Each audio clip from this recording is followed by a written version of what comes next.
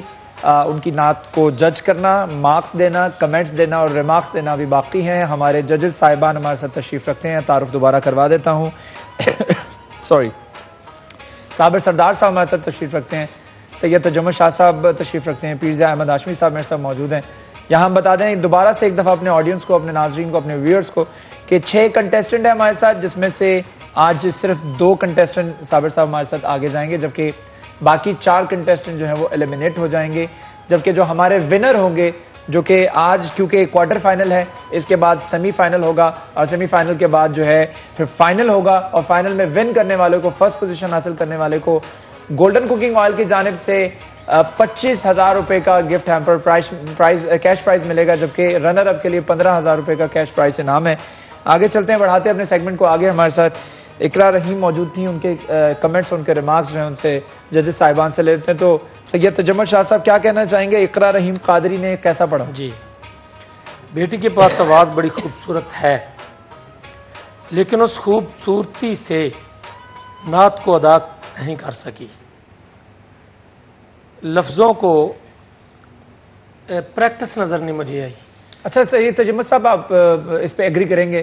جو انہوں نے پچھلی دفعہ جو نعت پڑھی تھی اور جتنا اس پر قابو تھا، جی وہ پچھلی دفعہ کی پرفارمنس اس پرفارمنس سے زیادہ مجھے جو ہے وہ اسٹرانگ محسوس ہوئی تھی. میں تو سمجھتا تھا یہ کم بیک کرے گی اس سے بھی زیادہ، لیکن یہ نیچے کو گئی ہے. پہلے والی نعت اس سے اسٹرانگ پڑھی ہے، اس نے بہت اعلیٰ پڑھی ہے. اس میں اس کی صلاحیت جو نا، صلاحیت کے مطابق سر لے کو نہیں یہ پڑھ سکی، اتنی خوبصورتی سے انترے کو ستائی کو ادا نہیں کر سکی. ٹھیک ہے. سید تجمل شاہ صاحب، مارکس کتنے ملیں گے اقرا رحیم قادری کو یہ بتا دیجیے گا. اقرا رحیم قادری کو 5 مارکس ملے ہیں سید تجمل شاہ صاحب کی جانب سے. صابر سردار صاحب کیا کہیں گے؟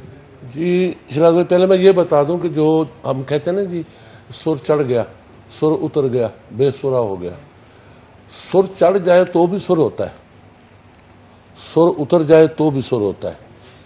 لیکن اگر جو سر چڑھ گیا نا، اس کو لگانے کا پتہ ہو تو وہ اپنے راگ میں ہوتا ہے. اگر اس راگ میں جس راگ کا وہ سر ہے اس میں بلایا جائے گا تو وہ نہ چڑھا ہوگا نہ اترا ہوگا، وہ سر قائم سر ہوگا. ٹھیک ہے، قائم سر ہوگا. ٹھیک ہے. بچی نے بہت اچھا پڑھا، لیکن وہ انترے میں بھی سر سے تھوڑا ہٹ گئی، سمجھے نا، اور استائی میں بھی سر سے تھوڑا ہٹی. ٹھیک ہے. آواز میں پریشر ہے، اچھی آواز ہے. مجھے جہاں تک میرا خیال ہے کہ بچی کا آواز اچھا ہے، بچی کو آواز یعنی استعمال کرنے کا ابھی اور سیکھنا ہوگا. ٹھیک ہے. 6 مارکس ملے ہیں جی صابر سردار صاحب کی جانب سے اقرا رحیم کے لیے، اور یہ 11 مارکس ہو گئے. ہمارے 2 کنٹیسٹنٹ جو ہیں ان کے پاس 11 مارکس ہیں، اسد اللہ اور اقرا رحیم قادری. ان دونوں کے پاس 11 مارکس ہیں، جبکہ عبدالحسیب کے پاس 12 مارکس ہیں، کامران سلطانی کے پاس 13 مارکس ہیں اور رئیس کے پاس اس وقت جو ہیں وہ 16 مارکس ہیں. آگے چلتے ہیں، ہمارے پیر احمد ہاشمی صاحب ہمارے ساتھ تشریف رکھتے ہیں. جی پیر صاحب. جی، بیٹی نے کلام خوبصورت انتخاب کیا تھا اور بڑا اچھا یہ پڑھا اور سنا جاتا ہے. 2 مقامات کی میں صرف نشاندہی بیٹی کو کروں گا.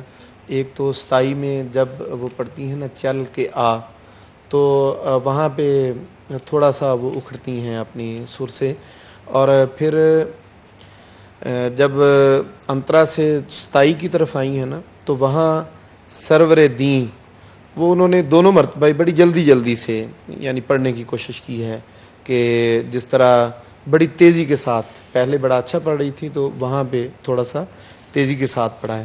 اچھا ہے، اللہ تعالیٰ ان کو اور خیر و برکت دے. چلیں آگے بڑھتے ہیں. ہمارے ایک اور کنٹیسٹنٹ، ہمارے 6ٹھے کنٹیسٹنٹ آج کے سیگمنٹ میں ہمارے ساتھ موجود ہیں، نعمان نقشبندی. السلام علیکم نعمان. وعلیکم السلام. کیسے ہیں آپ؟ الحمدللہ میں طبیعت ٹھیک ہے؟ جی اللہ کا تیاری ہے پوری؟ جی الحمدللہ بھرپور طریقے سے انشاءاللہ. روزہ رکھا ہوا ہے؟ جی چلیں آل دا بیسٹ. کیا سنائیں گے؟ جی میں حضرت پیر نصیر الدین نصیری گولڑوی رحمۃ اللہ تعالیٰ علیہ جی جج صاحب کلام اس کے 2-3 اشعار پیش کریں. جی بسم اللہ. نعمان نقشبندی، آپ کی آواز سن کر ایسا محسوس ہو رہا تھا جیسے ہم اس سے پہلے کسی ٹرین میں سفر کر رہے تھے یا کسی سواری پہ بیٹھے ہوئے تھے اور پھر اس کے دوران ہم اپنے کنٹیسٹنٹ کو سن رہے تھے. اب آ کر آپ کو سنا تو ایسا لگ رہا ہے کسی جگہ ہم رک گئے، ایک دفعہ رک کے اور بڑا تحمل سے اور بڑا لفظ کی ادائیگی اور کنٹرول اور ٹھہر ٹھہر کے پڑھنا، وہ تمام ریکوائرمنٹس جو کہ جس پر پیر صاحب گفتگو کر رہے تھے پچھلے 2 کنٹیسٹنٹ کے حوالے سے، وہ آپ نے پوری کی ہیں. چلتے ہیں اپنے ججز صاحبان کی طرف. جی صابر صاحب.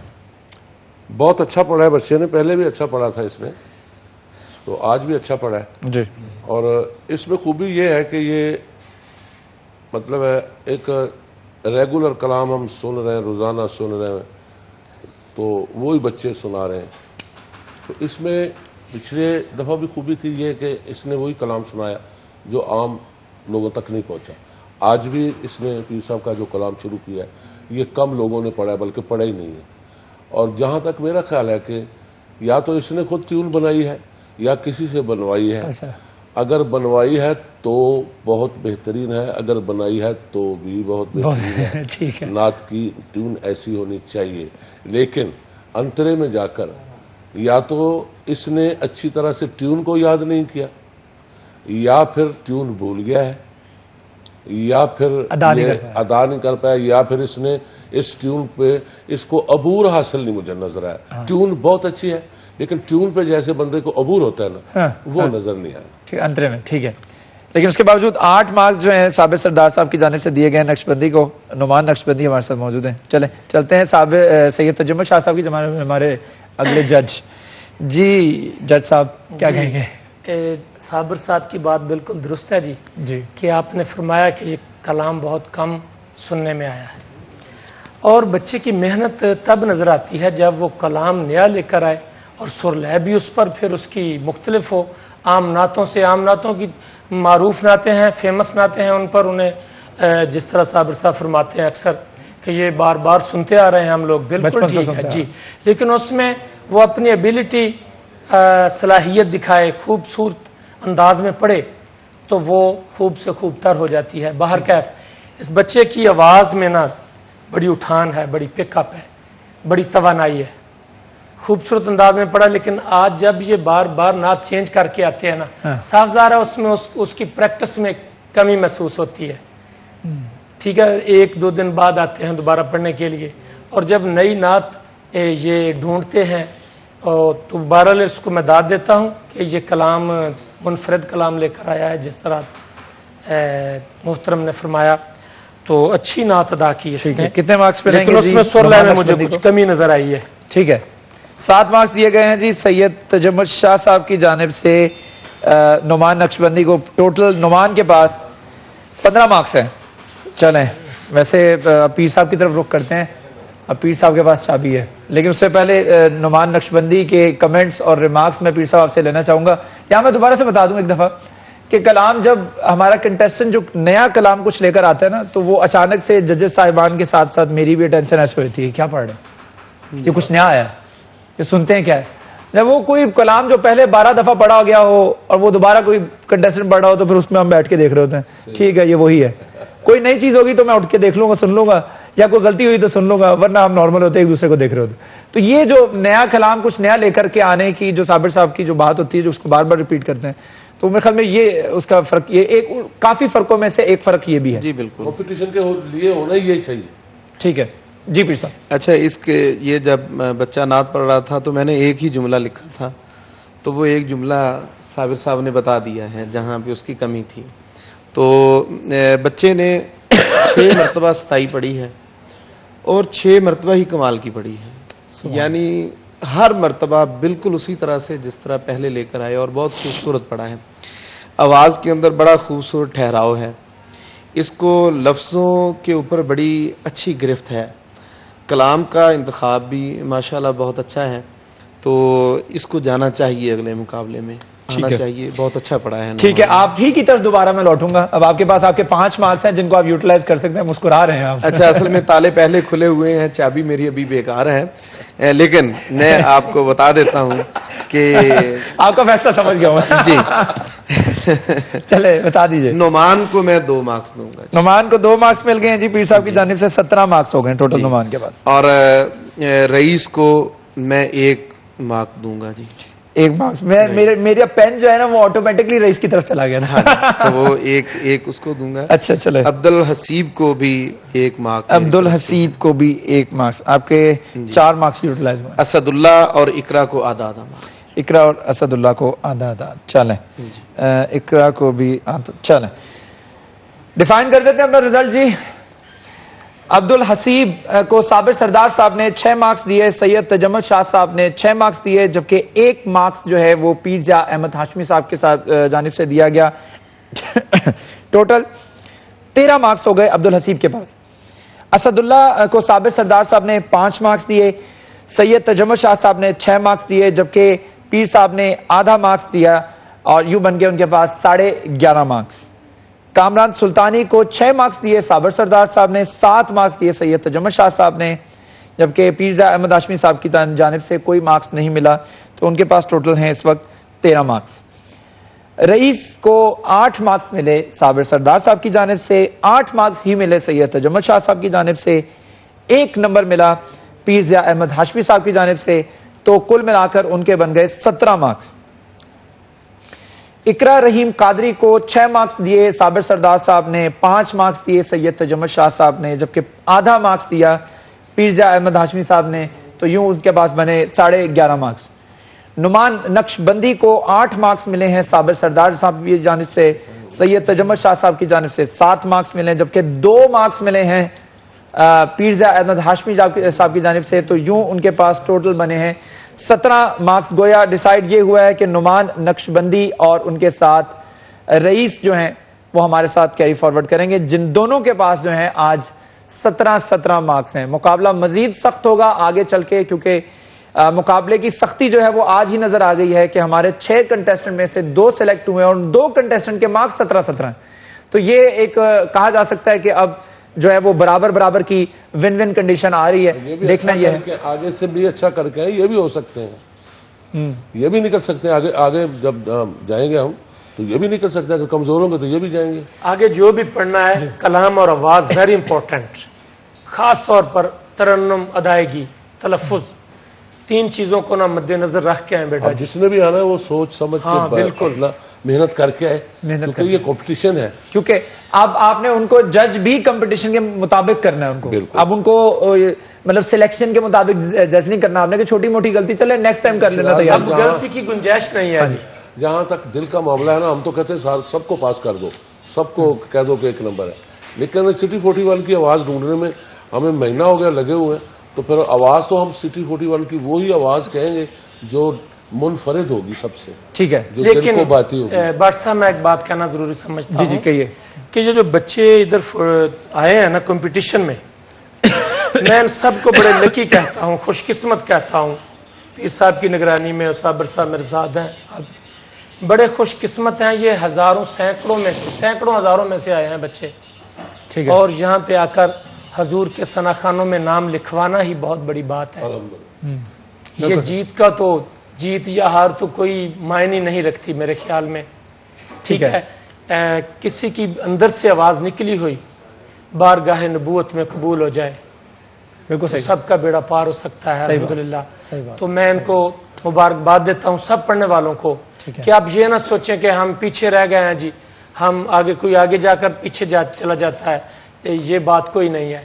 آپ سب کے لیے میں بہت دعا گو ہوں کہ اللہ پاک آپ سب کو مزید ترقیاں دے. ہمارا کوارٹر فائنل جو ہے وہ اوور ہو چکا ہے. یہاں میں اپنے ناظرین کو, اپنے ویورز کو ایک دفعہ پھر بتا دوں, ہمارا سیمی فائنل ہوگا جو کل سے شروع ہوگا. کل اور پرسوں ہمارا سیمی فائنل ہے, تو جو کل اور پرسوں میں اچھا پرفارم کریں گے وہی فائنل تک جا سکیں گے. اور کل جو ہے وہ کلام کے مارکس بھی کاؤنٹ کیے جائیں گے. کلام کے مارکس جو ہے اس کی کٹوتی بھی ہو سکتی ہے, تو کلام کی سلیکشن جو ہے وہ بہت زیادہ اس پر غور کر کے ہمارے کنٹیسٹنٹ آئے.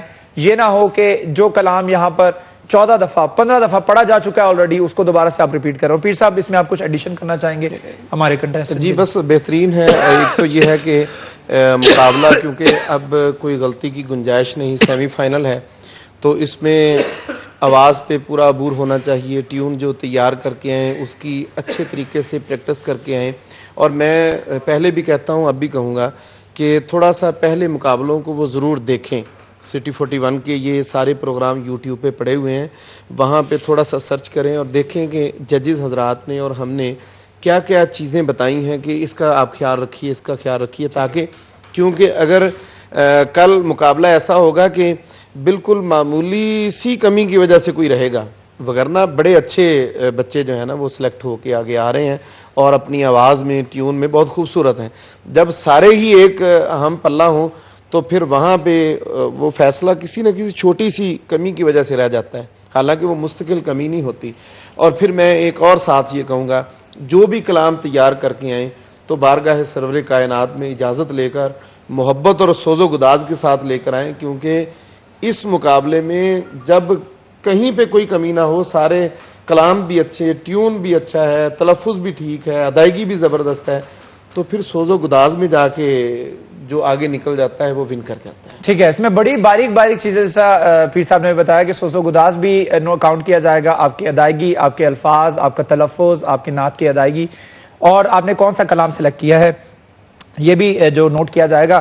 چلیں دیکھتے ہیں، کوارٹر فائنل تو مکمل ہو چکا ہے، سیمی فائنل میں کیا ہوتا ہے. ایک چھوٹا سا وقفہ ہے، وقفے کے بعد دوبارہ حاضر ہوں گے، ہمارے ساتھ رہیے گا.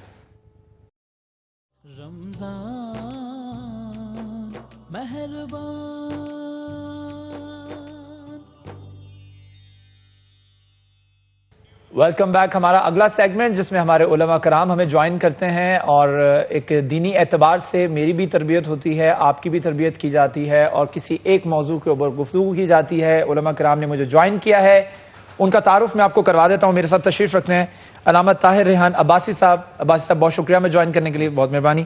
ان کے ساتھ ساتھ علامہ سید علی نقی قاظمی صاحب ہمارے ساتھ براجمان ہیں، بہت شکریہ قاظمی صاحب میں جوائن کرنے کے لیے. آج کا جو موضوع ہم نے رکھا ہے علامہ صاحب وہ ہے علم نجوم. علم نجوم بیسکلی شروع کہاں سے ہوا، اس کی حقیقت کیا ہے، اور یہ ایگزسٹ کرتا ہے یا نہیں کرتا، اور اگر کرتا ہے تو جائز ہے یا ناجائز ہے، اس پر گفتگو کیجیے. بسم اللہ والصلاة والسلام علی سید الانبیاء والمرسلین وعلی آلہ واصحابہ الطیبین الطاہرین. شیراز بھائی، یہ جو علم نجوم ہے یہ حضرت ادریس علیہ السلام کے زمانے میں شروع ہوا ہے. ان کی قوم جو ہے وہ کواکب پرست تھی، انہوں نے بڑی محنت کی اور اپنی قوم سے اس چیز کو ختم کیا. پھر حضرت ابراہیم علیہ السلام کی قوم باقاعدہ ان ستاروں کو جو ہے وہ مشکل کشا، حاجت روا اور باقاعدہ ان کو خدائی کا درجہ دیتی تھی. تو حضرت ابراہیم علیہ السلام نے جو ہے وہ اس کے لیے بڑی محنت کی اور اپنی قوم کے عقائد کو صحیح فرمایا. بنیادی طور پر بحیثیت مسلمان ہر ایک کا عقیدہ ہونا چاہیے کہ اللہ خالق کل شیء، کہ ہر چیز کو پیدا کرنے والا اللہ رب ہے. ہر چیز کو پیدا کرنے والا اللہ ہے. یعنی اگر کوئی سورج ہے، ستارے ہیں، شمس و قمر ہیں، شجر و حجر ہیں، بر و بحر ہیں، جو کچھ بھی ہے سب کو پیدا کرنے والا اللہ رب العالمین کی ذات ہے. اور دوسرے نمبر پر یہاں پر عقیدہ بڑی بنیادی چیز ہے. عقیدہ بڑی بنیادی چیز ہے کہ ہمارا عقیدہ کیا ہونا چاہیے ان کے بارے میں. دیکھیں، ایک ہے عمل اور ایک ہے عقیدہ، یہ دو چیزیں.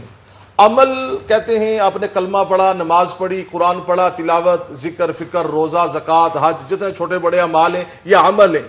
مرنے کے بعد عمل میں کمی رہ گئی تو وہ پوری ہو سکتی ہے. آپ میرے لیے دعا کریں گے، میں آپ کے لیے دعا کروں گا، کوئی بھی دعا کرے گا تو اللہ تعالیٰ، اگر عمل میں کمی رہنی نہیں چاہیے ویسے، اگر رہ گئی تو وہ دعا سے پوری ہو سکتی ہے. مگر عقیدے میں کمی رہ گئی تو وہ عقیدے والی کمی نہیں پوری ہو سکتی.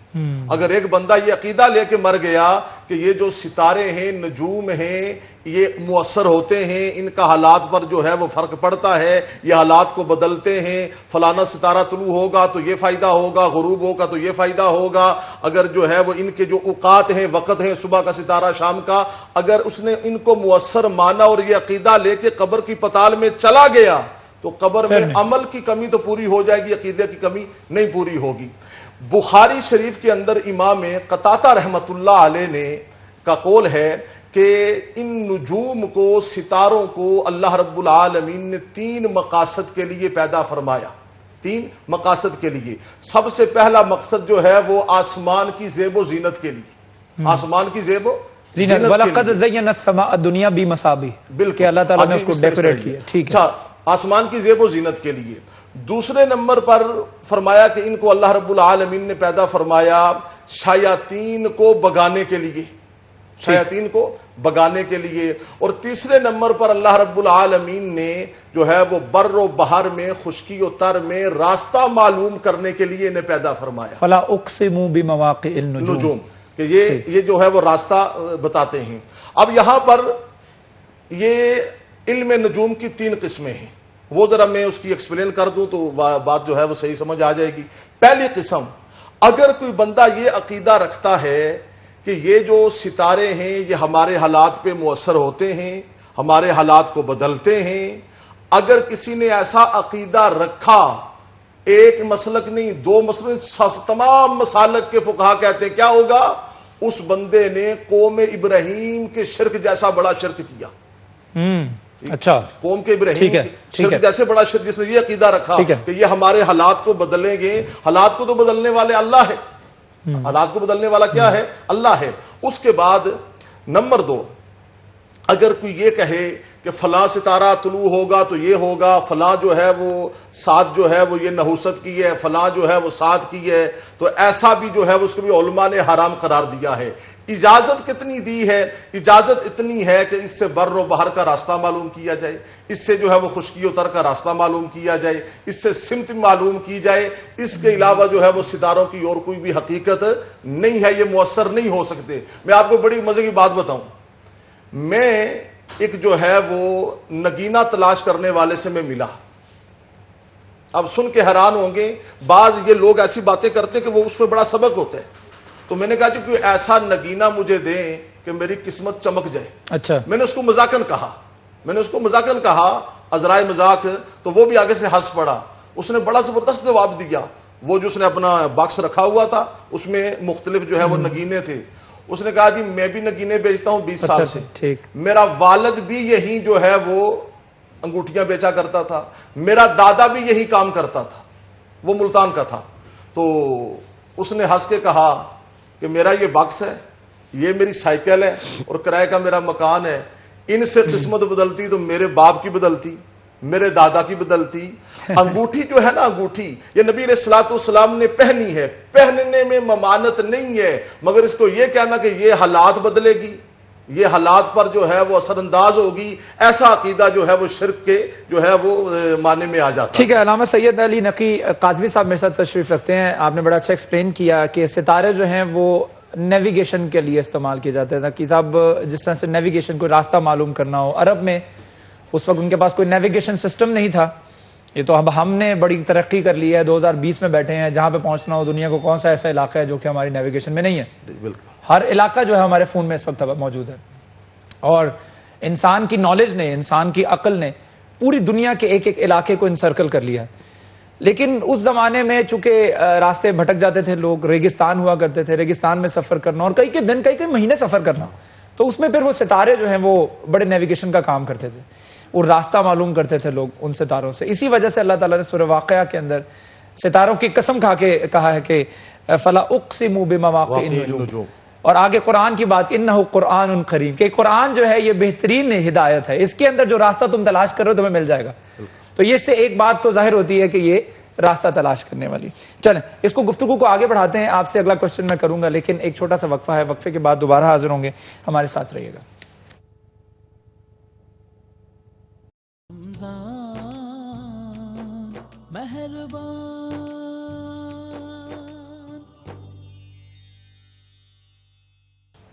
Welcome back. ہمارا آخری سیگمنٹ جاری ہے. ہمارے مہمان ہمارے ساتھ تشریف رکھتے ہیں، علماء کرام ہمارے ساتھ تشریف رکھتے ہیں. ضیاء علمدار حسین شاہ صاحب میرے ساتھ تشریف رکھتے ہیں. گفتگو ہو رہی تھی لاک ڈاؤن کے حوالے سے. میں آپ سے بھی گفتگو کرنا چاہوں گا. قاضمی صاحب ہم بات کر رہے تھے علم نجوم کے حوالے سے، تو اس میں تھوڑی سی آپ روشنی ڈالیے گا کہ علم نجوم ایگزسٹ کرتا ہے، اور اگر نہیں کرتا اس کو ہم ڈینائی کرتے ہیں تو اس کی کیا وجوہات ہیں؟ بسم اللہ الرحمن الرحیم. الحمدللہ والصلاۃ والسلام علی رسول اللہ وآلہ آل اللہ. اما بعد، مقرر نہایت مشکور و ممنون ہوں. علم نجوم یعنی ستاروں کا علم، کہ جس کے حوالے سے قبلہ پہلے تھوڑی سی وضاحت فرما رہے تھے کہ سورہ مبارکہ انعام کی آیت نمبر 96 میں خداوند متعال نے اس جانب اشارہ فرمایا ہے کہ وہی تو ذات ہے کہ جس نے تمہارے لیے ستاروں کو قرار دیا، کہ جس کے ذریعے تم خشکی اور سمندر میں اپنے راستے کی تعیین کرتے ہو. یعنی خدا نے وہاں پہ بنیادی طور پہ اس کا مقصد واضح کر دیا کہ یہ ستارے تمہارے لیے کس مقصد کے تحت تخلیق فرمائے گئے. دوسری بات جو یہاں پہ آتی ہے، علم نجوم آیا درست ہے یا درست نہیں ہے، علم نجوم کی جانب رجوع کرنا چاہیے نہیں کرنا چاہیے، اس کے ضمن میں ایک واقعہ میں بیان کرنا چاہوں گا. یہ ساری صورتحال واضح ہو جائے گی اور تمام سوالوں کے جواب اسی کے اندر آ جائیں گے. امام جعفر صادق علیہ السلام کے اپنے اصحاب کے ساتھ کئی ایک مکالمے موجود ہے اس ضمن میں کہ جو علم نجوم کے حوالے سے امام علیہ السلام نے بیان کیے ہیں. امام خود اپنا ایک واقعہ بیان کرتے ہیں کہ میرا کسی شخص کے ساتھ زمین کا معاملہ طے ہوا. تو جس شخص کے ساتھ وہ زمین کا معاملہ طے ہوا وہ شخص نجومی تھا، ٹھیک ہے، اور علم نجوم کا علم رکھتا تھا. اب وہ شخص اس انتظار میں تھا کہ زمین کی تقسیم اس دن کی جائے کہ میری ساعت میں وہ دن نیک ہو اور جعفر صادق کی ساعت میں وہ دن جو ہے وہ نحوست کا شمار ہو، لہذا بہترین تقسیم میرے حق میں آ جائے. اب وہ انتظار میں تھا، چنانچہ ایک بہترین دن اس کے لیے آ گیا. اس نے کہا بسم اللہ کرے زمین کی تقسیم کرتے ہیں. جیسے ہی تقسیم کا فیصلہ ہوا تو جو زمین کا بہترین حصہ تھا وہ امام جعفر صادق علیہ السلام کو چلا گیا اور دوسرا حصہ اس کے حصے میں آ گیا. اب جیسے ہی اس نے دیکھا، اس نے اپنا دایاں ہاتھ اپنے بائیں ہاتھ پہ مارا اور کہا خدا کی قسم آج تک میں نے ایسا فیصلہ کبھی نہیں کیا. امام نے کہا کیا ہوا، خدا تمہارے دشمنوں کا برا بھلا کرے، یہ تو کیا کہہ رہا ہے، آخر تو کہنا کیا چاہ رہا ہے؟ تو اس نے کہا کہ میں ایک نجومی ہوں، میں اس انتظار میں تھا کہ یہ وقت میرے لیے بہترین ثابت ہو اور آپ کے لیے ناموافق ہو. تو امام علیہ السلام مسکرائے اور فرمایا کیا میں تمہیں وہ حدیث بیان نہ کروں جو میرے جد اعلیٰ حضرت رسول خدا صلی اللہ علیہ وسلم نے ارشاد فرمائی ہے کہ رسول خدا ارشاد فرماتے ہیں کہ جب تم کسی کام کا ارادہ کرو، اگر تو اس کام کو دن میں کرنا چاہو تو دن کی ابتدا میں صدقہ دے دو، اگر اس دن کی کوئی نحوست ہوگی تو اس صدقے کی وجہ سے وہ نحوست ظاہر ہو جائے گی. اگر تم کسی کام کو رات میں کرنا چاہتے ہو تو رات کی ابتدا میں صدقہ دے دو، تو رات کی ابتدا میں اس صدقے کی وجہ سے کیا ہو جائے گی، وہ نحوست ظاہر ہو جائے گی. مجھے پتا تھا آج کا دن نحوست والا ہے، اس لیے میں نے دن کی ابتدا میں صدقہ دے دیا تاکہ آج کے دن کی نحوست ظاہر ہو جائے، اس لیے زمین کا بہترین حصہ میرے حق میں آیا. اور ایک بہترین جملہ امام علیہ السلام نے ارشاد فرمایا، کہا یہ صدقہ دینا تمہارے لیے علم نجوم سے زیادہ بہتر ہے. یعنی جب تمہارے پاس ایک بہترین راہ حل موجود ہے تو تمہیں ضرورت نہیں ہے کہ تم کسی پس اور کمتر راہ حل کا انتخاب کرو. تو لہذا علم نجوم کی بجائے تمہارے لیے ضروری ہے کہ تم ایسی چیزوں کا انتخاب کرو کہ جس کے ذریعے تم حق اور حقیقت کے راستے تک پہنچ سکو. بڑے خوبصورت طریقے سے آپ نے اس کو بیان کیا ہے کہ صدقہ جو ہے وہ کتنی بلاؤں کو ٹالتا ہے اور کتنے آپ کے کام جو ہے وہ آسان کر دیتا ہے. سید ضیاء علمدار حسین شاہ صاحب سے بات کرتے ہیں. شاہ جی، صدقے کی بات کی، ہم نے دیکھا کہ اس دفعہ اس مہینے اپریل اور مارچ کے مہینے میں نہ صرف آپ نے اپنے امپلائیز کو لے آف نہیں کیا بلکہ اس کے ساتھ ساتھ اس کے گھروں پر راشن بھی پہنچایا، ان کی اتنی حفاظت کی کہ مارچ کی ان کی آدھی سیلری بنتی تھی، پوری سیلری ملی. کئی فیکٹریوں نے ہم نے دیکھا کہ انہوں نے پوری سیلری بھی اپریل کی بھی دی ہے اور اس کے ساتھ ساتھ ان کے گھروں پر راشن بھی پہنچایا. لیکن یہ تمام تر ایفرٹ انڈسٹریلسٹ کی دیکھتے ہوئے حکومت کو بھی چاہیے کہ حکومت اب انڈسٹریلسٹ کے ساتھ تھوڑا سا نرمی برتے. جس طرح سے انہوں نے آپ کے ریفنڈز واپس کیے، اچھی بات ہے، لیکن اس کے ساتھ ساتھ اس نرمی کو اور جو لاک ڈاؤن کی صورتحال کو، اس کی انسرٹینٹی کو ختم کیا جائے. کیا کہیں گے؟ سر میں اس وقت تو سمجھتا ہوں کہ جو سب سے امپورٹنٹ یہ ہے نا، اس وقت لاک ڈاؤن کرنا امپورٹنٹ نہیں ہے. اس وقت امپورٹنٹ یہ ہے، آپ کو یاد ہوگا کہ یہ لاک ڈاؤن جس دن ہوا تھا، ایک دن پہلے میں یہاں آپ کے پروگرام میں تھا، آئی واز دا فرسٹ جس نے کہا کہ یار یہ لاک ڈاؤن اب کر لیں.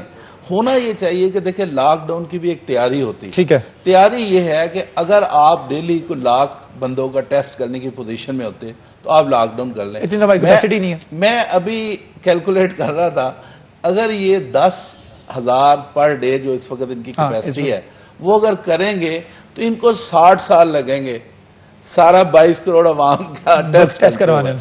تو یہ بڑا ایک عجیب سا سینیریو ہے. تو اگر ہم یہ کام اتنے ٹیسٹ کر نہیں سکتے تو ہمیں اب میرا خیال ہے کہ خدا کے اوپر بھی کچھ بھروسہ کرنا چاہیے. اور ہمیں مین جس طرح صفائی نصف ایمان ہے، آپ یقین کریں کہ جس طرح یہ ماسک اور یہ ساری چیزوں کو لوگوں نے سیریسلی لیا ہے، اگر کسی نے نہیں لیا تو اس کو بھی ہم ڈسکس کر سکتے ہیں. لیکن میں ایز اے ایکسپورٹ انڈسٹری یا اس کی بات کر رہا ہوں کہ ہمارے سینیٹیشن گیٹ ہیں، آپ نے دیکھے ہیں سینیٹیشن گیٹ ہیں، پھر آگے ٹمپریچر والا آدمی ہے، پھر لڑکے لائنوں میں. میں خود اس کو مینشن کرنا چاہوں گا، فیشن اینڈ ٹرینڈز شاہ جی کی فیکٹری میں گیا ہوں آج سے تقریباً کوئی 10 دن پہلے. تو وہاں پر میں نے ان کو بتایا کہ میں ضیاء علمدار صاحب سے ملنے آیا ہوں، اور وہ اس سے پہلے جب میں آتا ہوتا تھا علامہ صاحب آپ کی بھی توجہ چاہوں گا. تو وہ مجھے جانتے تھے وہاں پر گیٹ پہ, سب وہ ان کے گارڈز وغیرہ سب ان کے اسسٹنٹ وغیرہ مجھے جانتے ہیں, وہ سیدھا ان کے CEO کے آفس میں لے جاتے ہیں. لیکن اس دفعہ انہوں نے کہا کہ صاحب آپ ذرا ہاتھ دھو لیجئے. میں نے کہا اچھا جی ہاتھ دھو لے. تو انہوں نے وہاں پہ بیسن لگایا ہوا, میں نے وہاں پہ ہاتھ دھوئے صابن کے ساتھ اچھے طریقے سے. بعد میں انہوں نے مجھے سینیٹائزر دیا, میں نے سینیٹائزر کیا, انہوں نے ٹیشو پیپر دیے, ٹیشو پیپر استعمال کیے. پھر انہوں نے مجھے پورا سپرے کیا, اوپر سے پیر سے نیچے لے گئے, سر ذرا پیچھے کی طرف گھوم جائے, پھر اوپر سے لے کے نیچے سے سپرے. پھر اس کے بعد میں CEO آفس کے قریب جا رہا ہوں, وہاں پر جا کے بھی انہوں نے مجھے دوبارہ سے سینیٹائزر دیا. تو یہ تمام پریکاشنری میئرز جب ایک شخص کر رہا ہے اپنی فیکٹری کے اندر, تو پھر میرے خیال میں اب ہمیں واقعی میں اللہ تعالیٰ پہ یہ چیزیں کچھ معاملہ جو ہے چھوڑ دینے چاہیے. میں سر اس کو اس طرح دیکھتا ہوں کہ پاکستان میں دہشت گردی ہوئی, 1 لاکھ آدمی ہم نے قربانی دی, گوا دیا. پوری دنیا میں سب سے زیادہ اگر دہشت گردی کے خلاف جنگ لڑی تو وہ پاکستان نے لڑی, اور اللہ کے فضل و کرم سے ہم کامیاب ہوئے. کیونکہ ہمارا ایز اے مسلمان اور مومن ہمارا شیوا یہ ہے کہ ہم اگر مریں گے تو شہید ہے, زندہ ہیں تو غازی ہیں. تو اس لیے ہمیں ان چیزوں کی اتنا فکر نہیں ہوتی. تو میں سمجھتا ہوں کہ ابھی جتنا میڈیا نے اور لوگ گورنمنٹ نے ایجوکیٹ کیا, اب لوگوں کو یہ چاہیے کہ ایجوکیشن کے ساتھ اپنا کام شروع کر دیں. میں آپ کو مثال دیتا ہوں, ریسنٹلی جرمنی کی, انہوں نے پاکستان کو 8 کروڑ ماسک کا آرڈر دیا. اس نے کہا ہے کہ جی کہ آپ یہ ماسک ہر آدمی وہ صحت مند ہے یا وہ صحت مند نہیں ہے وہ ماسک لگائے گا. اب یہ دیکھیں نا, اس میں آج وہ کہاں ہے فرانس, وہ جو کہتا تھا کہ ہم نے وہ پردہ نہیں کرنے دینا, آج پوری دنیا مجبور ہو گئی ہے پردہ کرنے. تو اب یہ دیکھیں, یہ اللہ تعالیٰ کا بھی ایک کوئی نہ کوئی میسج بھی ہے اس میں کہ آپ نے پردے کو برا کہا, آج وہی قومیں اپنا منہ ڈھانک رہی ہے. شاہ جی آپ یہ دیکھیں, جو ایک فطری عمل ہے وہ انسان کا یہی ہونا چاہیے. ایک بچہ پیدا ہوتا ہے تو صبح فجر کے وقت اٹھتا ہے, اور وہ پھر شام تک جاگتا رہتا ہے, اور شام کو وہ 7-8 بجے کے قریب سو جاتا ہے. یہ فطری عمل ہے. اس کو تو ہم بعد میں لیپ ٹاپ پہ لگا کے, موبائل پہ لگا کے اس کو جگاتے رہتے ہیں, اس کے بعد اس کا شیڈیول چینج ہو جاتا ہے. لیکن اللہ تعالیٰ نے جو ایک اسپیشیز کے اندر اور انسانوں کے اندر بھی ایک ٹیکنیکلی پوائنٹ یہی رکھا ہے کہ ہم فجر کو اٹھیں, نماز پڑھیں, اپنے کاموں پہ نکل جائیں. نہیں جی, ایک حدیث ہے 5-6 بجے کام ریپ اپ کر لیں. آپ اپنا رزق جو ہے وہ سورج کی روشنی میں تلاش کریں. یہ جو ہے نا جی, ایک جو دن ہے کام کرنے کو, رات آرام کرنے کو, اگر آپ اس میں عمل کریں تو آپ اپنی صحت دیکھیں. آپ پچھلے ہمارے جو بزرگ تھے, میں جب اپنے آبائی قبرستان جاتا ہوں میں دیکھتا ہوں کسی کی 80, 85, 90, 105 سال سے کم عمر ہی نہیں ہے. آج ہم 50 سال کے بعد 10 دوائیاں لینی شروع کر دیتے ہیں. میں سمجھتا ہوں کہ ہم لوگوں نے اپنا جو ہے غیر فطرتی طور پہ اپنی باڈی کو اس میں ڈال دی ہے. اور اب میں تو یہ بھی اب ریکویسٹ کروں گا گورنمنٹ سے, پتہ نہیں میرے جو تاجر بھائی ہیں وہ ناراض نہ ہو جائیں, یہ جو 8 سے 5 والا کام شروع ہوا ہے, ایک تو یہ اب عید آنے والی ہے, یہ اب میرا خیال ہے اگلے 7 دن یہ بند نہ کریں لاک ڈاؤن. لوگوں کو چاہیے کہ وہ جس طرح ہم انڈسٹری میں کر رہے ہیں اسی طرح وہ اپنا سینیٹائزر اور ماسک لگا کے, یہ دیکھیں اگر خواتین آج کل زیادہ شاپنگ کرتی ہیں تو یہ تو اسلامی ایک سمجھ لیں کہ ماسک جو ہے ایک آپ کا پردہ بھی ہو جائے گا, چہرے کا پردہ بھی ہے. تو میں سمجھتا ہوں اس پوائنٹ آف ویو سے کر لیں گے تو ثواب بھی ہے اور بچت بھی ہے. تو یہ اس وقت میں سمجھتا ہوں کہ عید تک لاک ڈاؤن نہیں ہونا چاہیے. لوگ جو شاپنگ کرتے ہیں, کیونکہ پہلے ہی بہت نقصان ہو چکا ہے, جس طرح میں نے آپ کو پہلے بتایا کہ انڈسٹری تقریباً, کیونکہ آپ دیکھیں نا, صرف ہم شاپنگ کے غرض سے نہیں کہہ رہے ہیں, ہم یہ کہہ رہے ہیں جی کہ چلیں تاجر کے گھر پہ کچھ چلا جائے گا, کچھ لوگ کما لیں گے. کئی لوگوں کا روزگار صرف اور صرف سال بھر عید سے جڑا ہے, انہوں نے سال بھر صرف عید میں کمانا ہے. آپ کے سامنے 6 کروڑ آدمی ہے جو بلو غربت کی لائن سے نیچے ہے. تو پرائم منسٹر کا ایشو ہی بیسکلی یہ ہے. ادروائز جو اوپر لیول کے لوگ ہیں ان کو تو ضرورت نہیں ہے, وہ تو سال بھی لاک ڈاؤن کریں وہ افورڈ کرتے ہیں. ٹھیک ہے, یہاں پر آ کر علامہ صاحب آپ سے گفتگو کرنا چاہوں گا کہ علم نجوم جو ہے وہ بھی یہاں پر آ کر جو ہے وہ ناکارہ ہو جاتا ہے کہ جب ہم یہاں پر دیکھتے ہیں کورونا وائرس آیا, اس کے بعد یہ پھر جو جتنے بھی لوگ اٹھے کہ میں کورونا وائرس کو ختم کر دوں گا اور جی 10 چٹکیاں بجاؤں گا تو کورونا وائرس ختم ہو جائے گا, لوگ ختم کر کے دکھاؤ. اس کے لیے میں حضرت علی بن ابی طالب رضی اللہ تعالیٰ عنہ کا واقعہ سناؤں گا, لیکن پہلے اتنا بتا دوں کہ یہ ابھی کورونا وائرس چائنا میں آیا تھا. ماسک جی, ابھی کورونا وائرس چائنا میں آیا تھا تو ہماری دیواروں پر کیا لکھا گیا کہ کورونا وائرس کا شرطیہ علاج, ٹھیک ہے جی, ایک دم سے ختم. میں نے کہا وہ دم نہیں تھا, وہ یک دم تھا کہ ختم. اچھا, اب اس سلسلے میں واقعہ سنیں.